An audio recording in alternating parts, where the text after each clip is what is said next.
Alright, so boom. What's up, y'all? It is the Gamer Professor coming back at you live with another Hog Money official math tutorial. Alright, so we're going to be learning today. And I'm sorry, you're going to have to excuse the background noise. There's just nothing I can do about that right now. But let's just jump right into it. So, first things first, today we're going to be learning how to factor a quadratic when the leading coefficient is greater than 1. So I know a lot of you might be used to factoring. You feel like you're pretty good at this factoring thing, but looks like that leading coefficient is greater than 1. So today we're going to help you figure out how to solve that on your own. So let's jump right into it. So you're going to need to start with a quadratic. Let's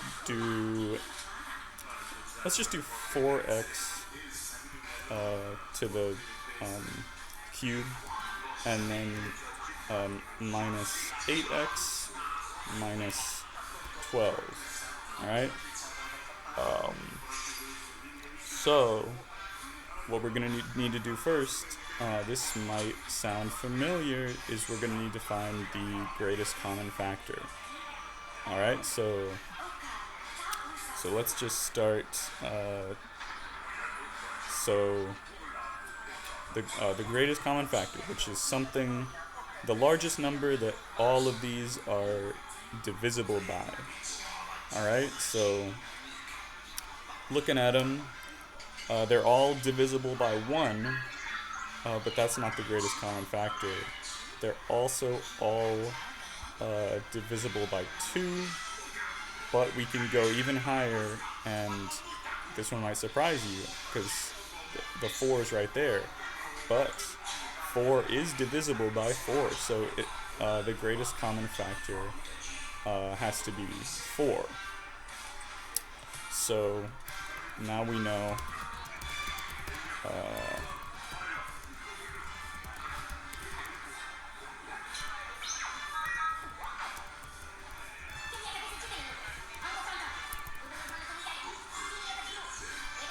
so in this case 4 is the greatest common factor, and you know, then depending on the problem, it could be anything. It could be any integer, but I wouldn't worry too much about that. So if 4 is the greatest common factor, then we need to figure out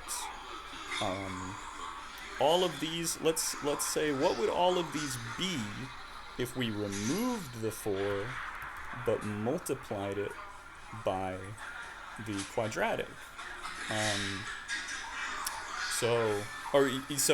You can think about this like we need to divide all of these by 4 and then write it out and make it so it's 4 times what we get from that. So 4x cubed divided by 4 is just it's 1x cubed, but the 1 there is redundant because 1 times x cubed is x cubed. So in this case, and then so 8x divided by 4 is 2x. And you keep the signs the same, so if it's adding, that means the number is positive, and if it's minusing, then that means the number is negative. And then it should be 4 or 12 divided by 4 would be 3. Alright, so we got this. You following along so far? If you're not, don't be scared to pause the video watch that last part back, and then come right back here. I'm not going anywhere. um, so you feel free to do that, or leave a comment, and I will be checking every few hours, just to be able to answer any questions that you might have. Sorry about any questions that you might have. I'll be checking around to answer them. All right, so it's all right to be, confused, because we all got to start somewhere. So now that we know this, that's factored. We factored this into this, because we found the greatest common factor, and that's what factoring boils down to at the end of the day. But you might be like, done, you put this on your test, but you're going to hand that back to your teacher, and it's going to come back with a big, it's probably not going to be a 0, because a lot of teachers will give you partial credit if you show your work. So that's another hog money tip, is always show your work, because not only is it important, but it actually helps you to keep track of like where you are, so you don't make any stupid mistakes, just mixing those numbers up. They're all in your head, shuffled around, jumbled around, they're bouncing around, and you might get one mixed up with the other, because you have all the numbers in your head, from 1 to infinity, I guess.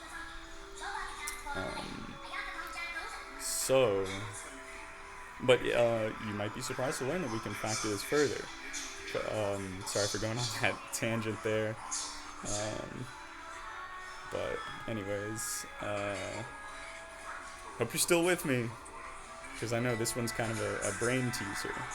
But once we learn how to do it, that's how you learn. So we can actually factor this further.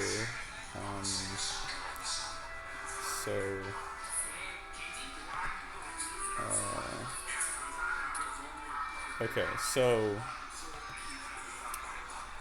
you gotta find two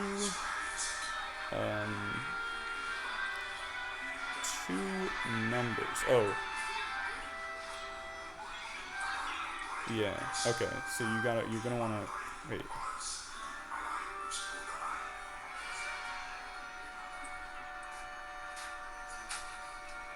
Okay. So what we're doing here is this step removes, because we still got an exponent, and exponents are tricky, right? So what we got to do to factor it further is to get rid of that exponent. We don't want it here. Get out of here! Come on, scram! So how we're gonna want to do that? Well, I'll tell you. So.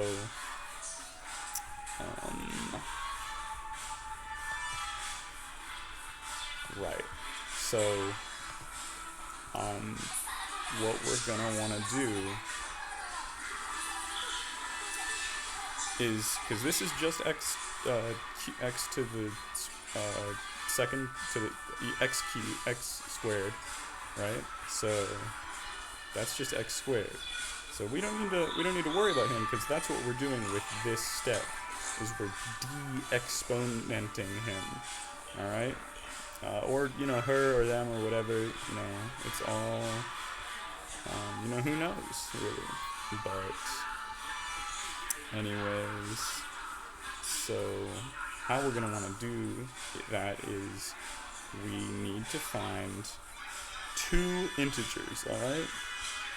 I know this can getting kind of tricky, but just stay with me. So we gotta find two integers that add to form -2. Alright, so think of this like this is A, this is B, and this is C. So we got to find two numbers that add to negative, or that add